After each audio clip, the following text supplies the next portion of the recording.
So hey guys, welcome back to another video, and in this video I'm going to show you how to fix Wi-Fi connected but no internet access on your Windows 10 and how to fix this. Let's get started. First, what you need to do is go over to search menu and then type troubleshoot. Click on this and then click on additional troubleshooters. Here what you need to do is click on internet connection and then run the troubleshooter. Once you do this, it will automatically detect and fix your problems, and then what you need to do is restart your PC one time.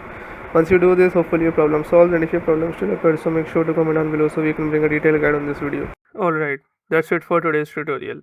I really hope this video helped you solve your problem or learn something new about your PC. My goal on this channel is to make everything about computers simple and easy, whether it's fixing errors, downloading software or any game, boosting performance of any Windows or any game, or understanding new tools. If this video was helpful in any way, don't forget to hit the like button because it really motivates me to keep bringing you more useful content.